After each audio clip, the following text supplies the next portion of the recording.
राम राम आप सभी को। और आप सभी का स्वागत है आज के एपिसोड पर।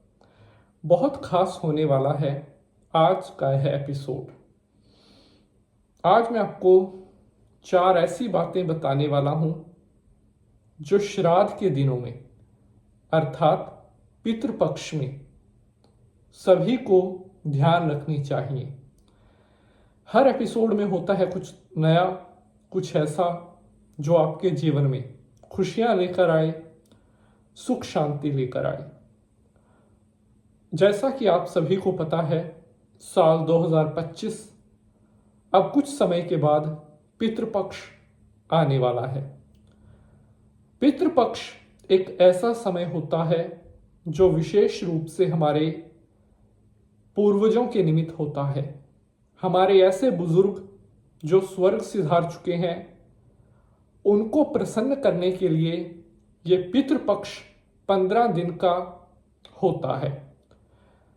इस पितृपक्ष के दौरान किए जाने वाले कर्म, किए जाने वाले दान पुण्य हमारे परिवार में आगे चलकर बहुत खुशियां और धन धान्य लेकर आते हैं। मैं काफी दिनों से सोच रहा था कि क्यों ना पितृपक्ष से जुड़े हुए कुछ ऐसे उपाय आपको बताएं जिनको करने से जीवन के सभी सुख आपको मिले, आपको तरक्की मिले, आपको मान सम्मान मिले और आपको लाइफ में किसी भी चीज की कमी ना हो। आज मैं आपको 4 ऐसी बातें बताने वाला हूं जो पितृपक्ष में आपको करनी है। अगर श्राद्ध पक्ष के दिनों में आप यह 4 कार्य प्रतिदिन करते हो तो जीवन में कभी आपको पितृदोष नहीं लगेगा। क्योंकि बहुत सारे भक्तों के कमेंट आते हैं कि पंडित जी, हमने बहुत कुछ करके देख लिया लेकिन हमारा पितृदोष दूर नहीं होता। तो यह मौका हाथ से मत जाने दो, क्योंकि पितृपक्ष का समय साल में केवल एक बार आता है। अगर आपने ये 15 दिन का समय मिस कर दिया तो फिर 1 साल तक आपको दोबारा इतना उत्तम समय नहीं मिलता है। कई सारे भक्त कमेंट करके कहते हैं कि पंडित जी, हमारे परिवार में पितृदोष की वजह से बहुत आर्थिक नुकसान, बीमारी, लड़ाई झगड़े ये सब चलते रहते हैं।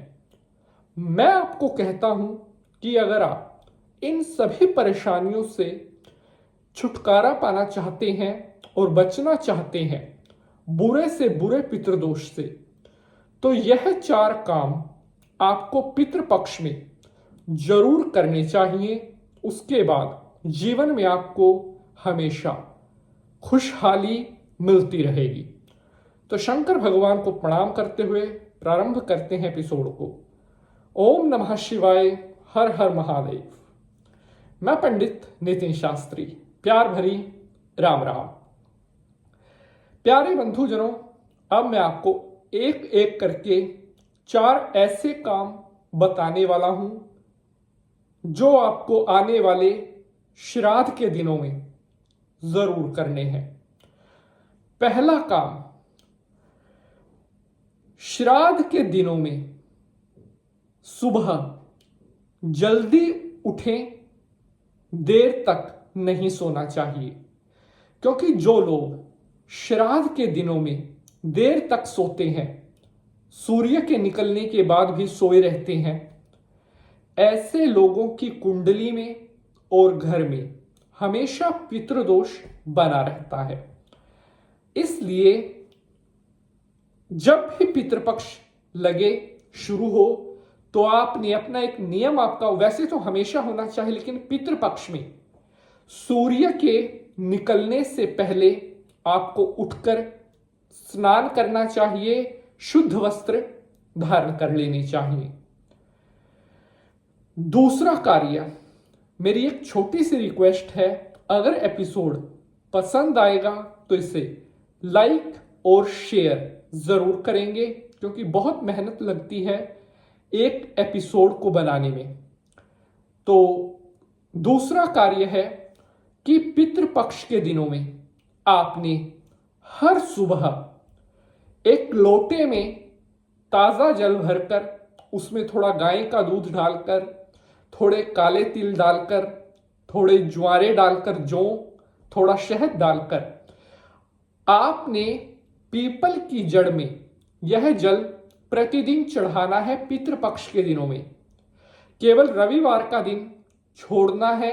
उसके अलावा जो 15 के 15 पितृपक्ष के दिन है उनमें संडे छोड़कर आपने हर रोज पीपल की जड़ में दूध मिला हुआ, काले तिल मिला हुआ, शहद मिला हुआ यह जल जरूर चढ़ाना है।